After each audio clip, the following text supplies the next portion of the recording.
வணக்கம். என் பேர் டாக்டர் வெங்கடேஸ்வரி. நான் காஞ்சி காமகோட்டி சைல்ட் ட்ரஸ் ஹாஸ்பிட்டலில் பீடியாட்ரிஷனாக இருக்கேன். பொதுவாகவே என்கிட்ட வர தாய்மார்கள் நிறைய பேர் வந்துட்டு ஒரு கொஷின் நான் அவங்கள கேட்பேன். குழந்தை டெய்லி ஃப்ரூட் சாப்பிட்றானா, குழந்தை வெஜிடபிள் சாப்பிட்றானா அப்படின்னு கண்டிப்பாக கேட்பேன். இன்வேரபிளி எல்லா பேரண்ட்ஸும் ஃபஸ்ட்டு சொல்கிற இது டாக்டர் என் பையன் ஃப்ரூட் எல்லாம் கரெக்டாக சாப்பிட்ருவான்.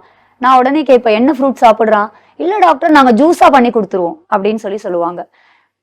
இந்த பாயிண்ட் வந்துட்டு நம்ம எல்லாருமே வந்துட்டு எப்பயுமே ஞாபகத்தில் வச்சுக்கணும்.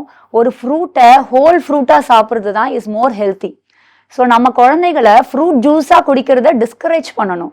ஏன்னா ஒன்று, ஃப்ரூட் ஜூஸாக பண்ணிட்டோம்னா அந்த ஃப்ரூட்டில் இருக்க நார்ச்சத்து கம்ப்ளீட்டாக போயிடுது.